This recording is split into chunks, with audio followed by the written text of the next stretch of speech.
So folks, today's video is a bit of a different one. I never thought I'd see the day where I'd go vegan, but I did it. 7 days, as you can probably tell by the title of this video, which is rather self-explanatory. I did 7 days where I went vegan. The 7th day was up yesterday, and I basically documented it. And I want to share my experience with you guys, and I wanted to obviously learn a lot from the whole process itself and how I would go about choosing foods, how it would affect my body, whether or not I could hit my protein intake, and just how life generally is being a vegan. So the first thing I needed to do was obviously plan what I was going to eat, because this is an entirely new thing for me. I've done a little bit of research on what vegans eat and so on, but for me, the biggest struggle is trying to get my protein intake to around 220 grams. I'm around 95, 96 kilograms, and I'm aiming to get 2.2 grams per total kilograms of body weight. So I put together this graph just to show you guys a number of different plant-based foods and how much protein they have per 100 grams. So obviously you can see the protein powders up at the top, you know, around 70, 80 grams of protein per 100 grams. I had no problem finding the majority of these foods, which you can see on the graph, apart from the seitan and the tempeh. I didn't find them in the shop, but I'm sure if I'd looked properly or elsewhere, I'd find them. So I've written down a list of foods which I need to get, and there's probably going to be quite a few extra things which I'll just find on the shelves, which I'll just buy just in case. And I'm going to go to Sainsbury's. That's literally just over there. So I'm going to Sainsbury's just purely out of convenience. I'm not on a budget, I'm just spending what I need to spend. So since it was my first proper vegan shop, it took me absolutely ages. Well, a lot longer than usual, which isn't ideal because I'm not the biggest fan of shopping, food shopping. But anyway, I had a look at this the aisle in particular, which had a lot of vegan and vegetarian options, which was very helpful. So I was basically looking out for boxes which had the notorious V on the back of them, vegan certified. So I basically just stockpiled a couple of them. And I also got my standard fruits and vegetables. Went for more vegetables than I would typically do on a normal shop, but more vegetables are going to help me hit my protein target. Obviously, I went with a shopping list because I didn't want to be unprepared. So I got some spirulina. God, I got some spirulina. But this was weird though, right? Because I'm sure I was expecting to get it in a much bigger packet, and this 100 grams, like, all right. 34 quid for that. What the hell? Better be good. Better make me absolutely jacked. Seitan. Couldn't find any tempeh either. Got myself in the right tempeh. Struggling to find the tempeh. I had to go to a other sort of supplement store like Holland and Barrett to get more foods which are quite high in protein. So I ended up getting some organic chai seeds. I rate the Amazing Grass Company. This isn't a sponsored post. They just taste quite good. So I got some of these. They're quite high in protein. And obviously greens, full of good stuff. Now, one of the things which you do need to bear in mind is that if you're going vegan or vegetarian, there's going to be a lot of the plant-based foods which you're consuming which will have an incomplete amino acid profile. So that means there's a few amino acids which just straight up won't be there. So basically what you're going to need to do is ensure that you're consuming a wide variety of plant-based foods.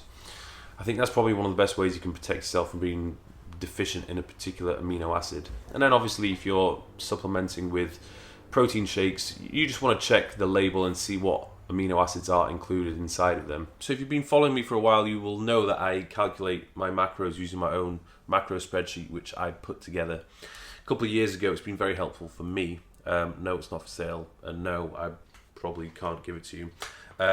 But I've got in there the majority of the foods which I eat on a daily basis. Now, because I'm going to be eating a lot of new foods, which I don't usually eat, I'm going to need to input the data, which is going to be quite time consuming. It's going to be a real pain in the ass, but it needs to be done because I don't trust all these other macro calculators. So I'm not going to go into too much depth about every single thing which I eat throughout the week, but I've summarized it here for you. So you can see pretty much what I ate in day one. You can see here what I ate in day two. You know, I'm just changing ingredients up a little bit here and there. I basically kind of went with the flow a little bit and just ate what I had in the fridge, and if I needed more, I went to the shop to get a little bit more. And you will notice there is no day 4, and that's because I didn't track on that day because I ate out. I was actually on a date and I said to the girl, I was like, hey, we're going to go out to a vegan restaurant because I'm doing this whole vegan thing. She was like, yeah, cool. So we went to a place called Mildred's, and do you know what? It actually tasted really good. Falafel. This was a jerk tofu. That was a gyoza. And that one's a soul bowl, full of soul. All vegan. This is actually really good. If I could eat here every day, I could definitely be vegan. Day 6 is summarised for you here, and then day 5 and 7 is a little bit different, and I'll tell you why. One of the things which I was concerned about was the amount of processed artificial meat which I was consuming. So the meat-like things such as the meatballs, the burgers, the sausages, the mince, things like that. Although it does contain the protein which I need, I'm not happy with the amount of processing that food has gone through, or the list of ingredients which are in it. I generally follow the rule of consuming foods which have gone through the least amount of processing as possible. I think if you follow that rule, you're going to be better off. Your body's going to be healthy. And I was noticing, in order to hit my protein target, I was consuming quite a few of these foods which have got a long list of ingredients which I'm not too sure about, and I'm not 100% sure how they've been made or what processing all of these have gone through. So on 2 of the days, what I did was I tried to hit my macros by not consuming any of those at all. So just trying to stick to unprocessed, natural food. Now, yes, the protein powders which I consumed had gone obviously through some degree of processing, but apart from that, I tried to keep it to a minimum, and I wanted to see if I could do it. In terms of the meal prep, I was largely winging it and experimenting. I'm sure if I was a full-time vegan, I would get everything down to a T and make some unbelievable meals, but for the first few days, it really was just guesswork and trying to put random ingredients together. So there we have it.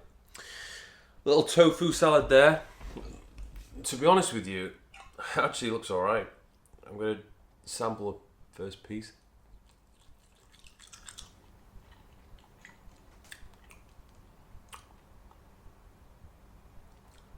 So weird. I don't really know what to compare that to. I mean, the spices definitely help a little bit, but it's like you're eating nothing. But it's a tasty salad. The spices are doing their job. You know, I'm not complaining. It's not too bad. When you are consuming foods with a high level of fibre in them, you may notice possibly a bit of discomfort, bloating, and gas. And I will tell you now, there was 2 days in particular where I literally could not stop farting. Now, I don't know if this is something which my body can actually get used to over time, and I don't get as gassy in the future. I don't really know. But I do know on those days, one day in particular, it was just literally a massive inconvenience, I'll put it that way, and my apartment absolutely stank. So I've just come back from the gym. In terms of my training sessions, they felt alright. They've not really felt any different, to be honest. Still felt strong, got a pump on, felt in the zone, loads of energy, so I don't think going vegan has had a huge difference in terms of my training sessions. In terms of my physique, let's have a little look. So bear in mind right now I've got a pump on, I've just done a bit of arms, bit of chest, bit of shoulders, a little bit of everything because I'm off to Vegas tomorrow. In terms of how my physique is going to change, I think for me to do a proper experiment and to see actually how it's going to make a difference to my physique, I need to do it over at least a month or 2 months, 3 months, and it would probably make sense to get my blood work done as well at the same time to see if there are any changes there. So yeah, plant-based, training's alright. Now, when I wasn't vegan, I'd get the majority of my protein from animal sources, and I wouldn't really supplement with protein powders. I would only do it every now and then out of convenience if I couldn't hit my protein targets for whatever reason. But now I'm going to need to supplement because it's increasingly harder for me to actually hit those targets. So post-workout, I'm going to make myself a beastly little shake.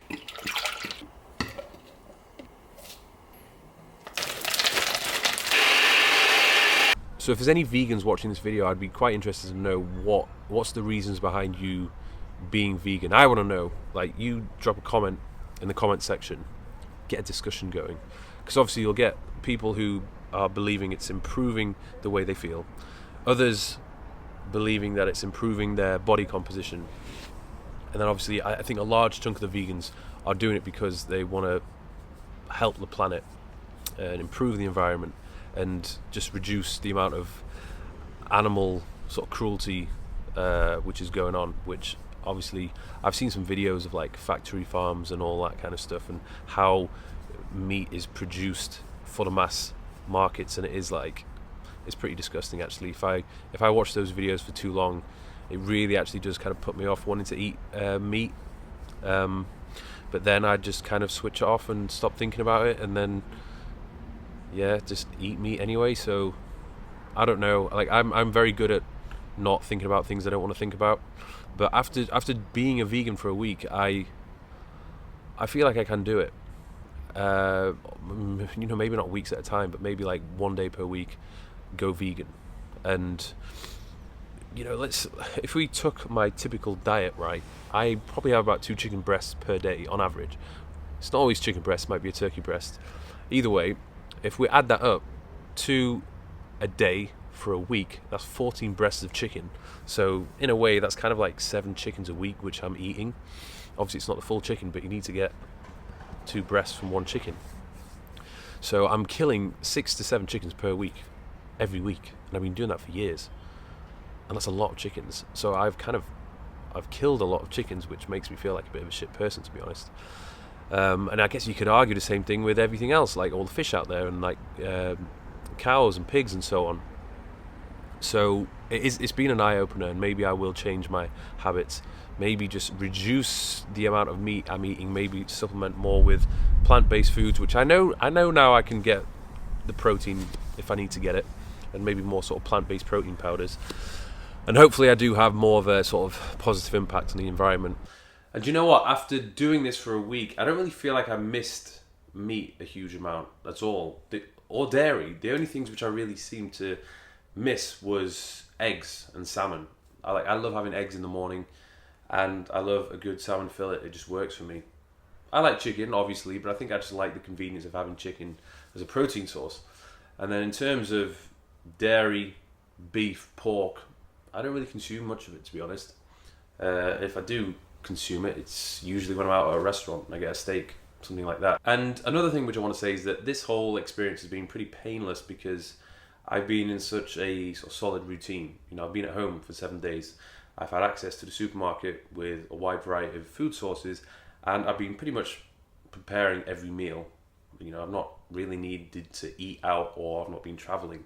I think if I had been on the move and I've been on holiday, for people that do travel, it's going to be much harder for them to hit the macros. In terms of overall energy levels and mood, and I guess just my general feeling, I don't feel drastically different. I feel like, you hear some people, they say they go vegan and they feel like they just are completely transformed. They feel like a different person. They feel so much healthier, more energetic and so on.